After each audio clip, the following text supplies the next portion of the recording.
ruangan kelas ini. Kalau misalkan ruangan kelas kita itu kotor, apakah pembelajaran kita tidak nyaman? Betul? Betul sekali. Nah, oleh karena itu anak-anak semuanya kita harus menjaga lingkungan, baik itu dari lingkungan rumah maupun dari lingkungan kelas kita. Nah, di sini Ibu ada menampilkan gambar kelas bersih. Kelas bersih belajar nyaman. Ciri-ciri kelas bersih itu lantai disapu dan dipel, meja dan kursi dirapikan, serta tidak ada sampah yang berantakan. Papan tulis juga bersih dan tempat sampah tersedia dan digunakan dengan baik. Di sini ada gambar kelas kotor. Ciri-ciri dari kelas kotor itu sampah berserakan di lantai, meja dan kursi tidak rapi, banyak sekali debu dan kertas di sekitar kelas, serta ada papan tulis kotor. Suasana belajar menjadi tidak nyaman. Oke, anak-anak semuanya, kita diharapkan untuk selalu menjaga kebersihan lingkungan, baik di lingkungan sekolah maupun di lingkungan rumah. Paham anak-anak semuanya? Paham, Bu. Apakah ada yang ingin bertanya tentang kelas bersih dan kotor? Tidak, Bu. Tidak ya. Oke. Oke, anak-anak semuanya, di sini Ibu ada menampilkan sebuah video, nanti kalian boleh amati dulu. Nanti Ibu akan kasih pertanyaan setelah kalian melihat video ini ya. Oke, Bu.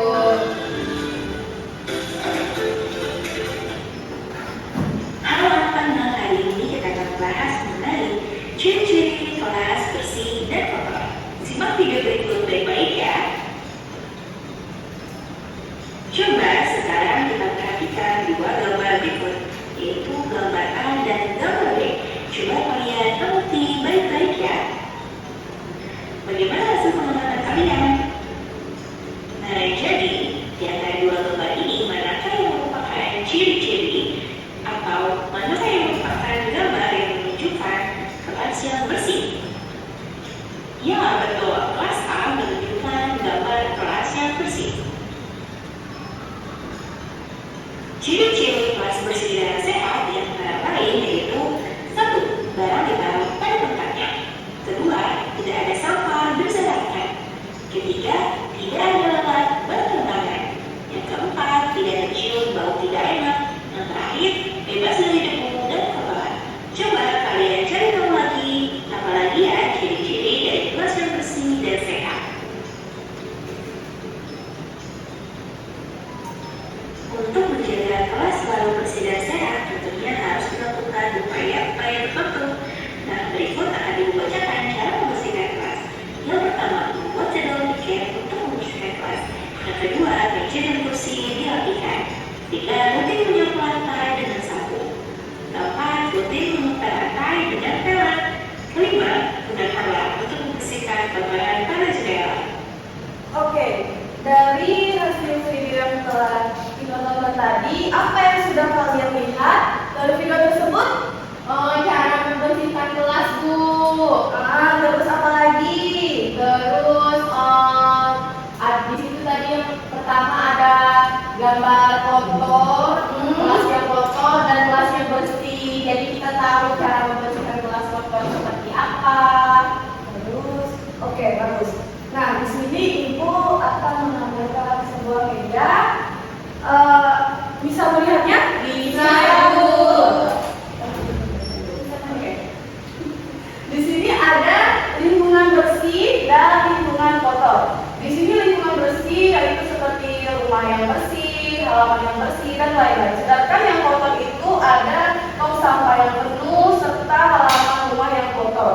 Nah, untuk lingkungan bersih itu adalah lingkungan yang terjaga kebersihannya. Sedangkan kalau lingkungan kotor itu adalah lingkungan yang tidak terjaga kebersihannya. Di sini ada gambar, di sini gambar lingkungan bersih dan lingkungan kotor. Sedangkan di sini kalau bumi itu kotor, bumi akan sakit. Iya, betul sekali. Nah, anak-anak semuanya kita harus bisa menjaga lingkungan kita supaya tetap bersih. Bagus.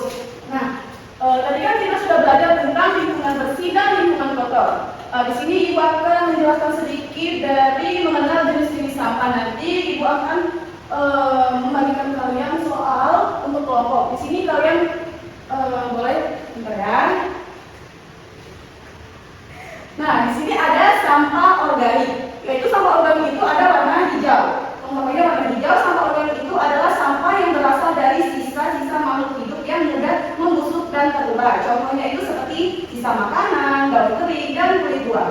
Paham semua? Paham. Oke, next. Di sini ada sampah anorganik, yaitu ada warna kuning. Sampah anorganik itu berasal dari bahan non-hayati atau proses industri sampah. Ini juga sangat sulit untuk bisa diuraikan. Contohnya itu seperti kaleng, botol plastik, dan kaca.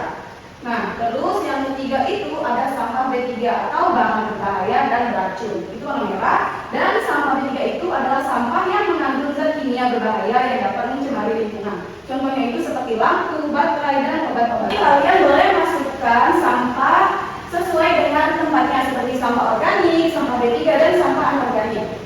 Masing-masing dari kalian boleh maju ke depan untuk memasukkan yang benar pada tong sampah di depan. Silakan maju satu-satu. Oke, betul. Silakan selanjutnya. Next. Ayo semangat.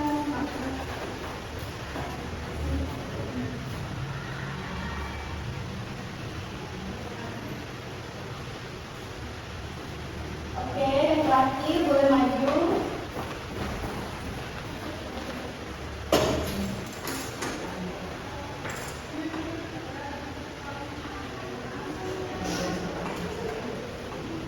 Oke, bagus.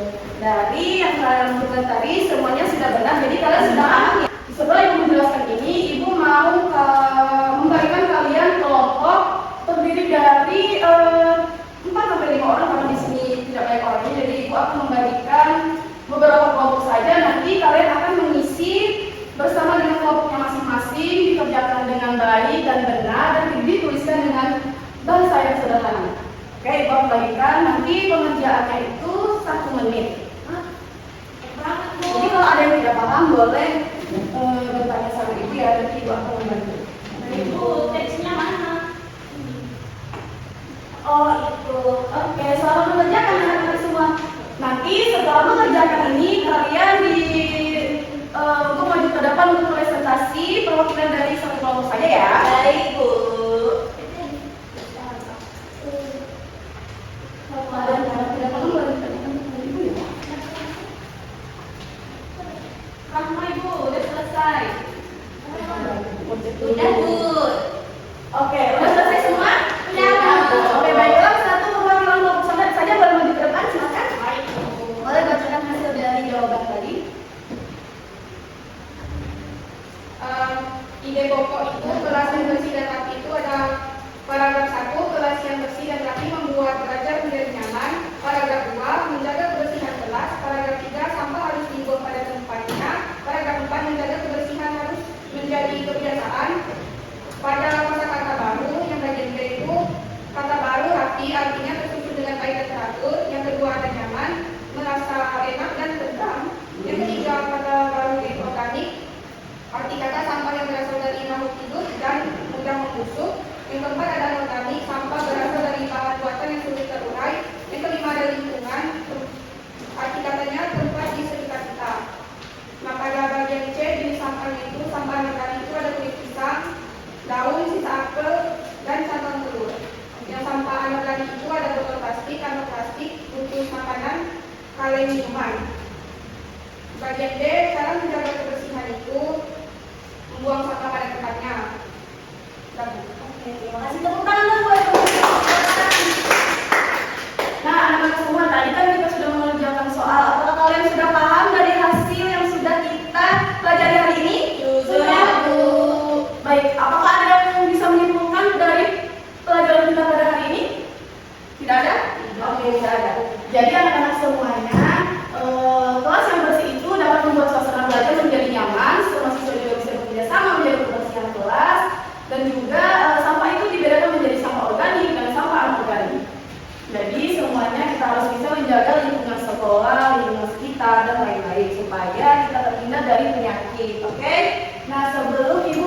pembelajaran kita pada hari ini Ibu akan memberikan kalian PR di rumah bersama dengan kelompoknya tadi ya. Dan ini nanti kalian bahas lagi di pertemuan selanjutnya, oke? Oke. Nanti boleh dicatat ya.